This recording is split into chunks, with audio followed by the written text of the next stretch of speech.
Ridge Racer Type 4 is a game that takes place in the final months of 1999. Developed for the PS1 as the PS2 was looming around the horizon, Type 4 is a farewell to an entire century and a warm embrace of the future.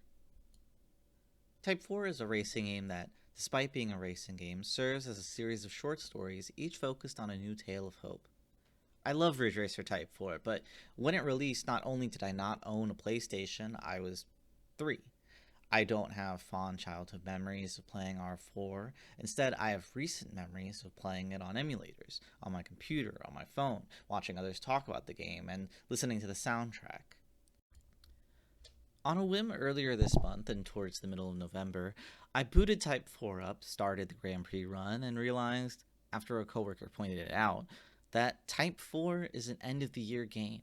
Its setting starts as the final months of 1999 come to a close. Its characters all focused on work, yet still finding time to be optimistic about the future. It's both beautiful and sad that within the Ridge Racer franchise, Type 4 stands out so uniquely. Mechanics and tracks aside, no other mainline, and keyword mainline, Ridge Racer ever comes close to deciding to tell a story again. Ridge Racer 5, 6, 7, and the two PSP games had solid expansions on the gameplay of Type 4, but none chose to ever convey or portray such human and simple stories as Type 4 ever did again. Type 4 stands alone in presentation of its story, too. While our Racing Evolution did have a story, there's not quite the same level of minimalism to its tale. There is an intimacy present in Type 4's storytelling. The stories aren't big tales of saving the world or focused on player growth as a driver. Instead, they are short tales of people growing and changing to be better, or more adjusted humans. The player is almost a background character to each story, someone with little influence on these tales, in much the same way that you can skip each story beat. Paying attention to them yields no influence. I can't help but find myself enraptured in the tightness of R4's design, not only its visuals, but the compact everything about the game becomes. There is little available to shave away from Type 4. Every piece of the game feels like it would belong and feels load bearing if removed. And to me, the stories of each manager is evidence of that. While I can imagine some may find the extremely simple and skippable story elements of Type 4 removable or irrelevant to the rest of the package, each choice being presented as a difficulty option makes them serve as not filler, but coloring to the experience. Take, for example, the tale told by the Italian team. The team is assigned to represent the hard difficulty of Type 4 and focuses on the manager constantly pushing you to be better. And not just better, but more perfect, which makes him come off as a bit of an asshole, but also just someone who's never really happy with your results. On the flip side, the French team's manager, who is filled with self-doubt in the role she's able to play in the team's success, is constantly thankful when you're able to qualify for the next race. Second place or first place, she's thankful for your ability to race. It's no coincidence that she behaves this way. She's assigned to represent the easy difficulty of the game, and for a beginner racer playing the game for the first time, they may find themselves happy to even grasp the controls well enough to finish a race, let alone place first.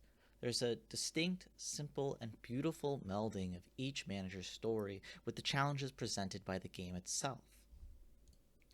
What I find the most refreshing about Type 4 is that the story doesn't take itself as a blockbuster movie or a thrilling caper. It's just simple human stories that you are invited to learn about. There's a certain realism in the experience of learning about the lives of each manager.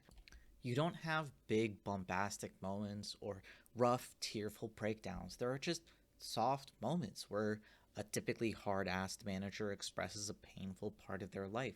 There are moments where two humans have a small connection and it's made in the background of doing work that they feel is important. There are no rivals to be angry at, no cars stolen, no true antagonism in the experience of Real Racing Grand Prix 99. You are only there to be pushed by your manager of choice to win, and their methodology of doing so is reflective of their life experiences. I think things like this are lost in most modern games. Games like Forza and Need for Speed feature people who guide you, but they have a certain corporate guidance to them that feels inhuman. They don't feel like real people, and so much of the story is focused on demonstrating the value of the game's inflated budgets. Type 4's presentation of its story is very simple, and even for its time, relatively cheap. No voice acting, no dialogue trees, just text. Yet, I can't help but find the text written for each manager deeply moving, as carefully paced, loving, short views into what feels like a real person's life. There's more realism in the way these characters are experienced than there is in seeing a fully rendered pore on a character's face. If there are stories like this, they are regulated to comfy games, not racing games.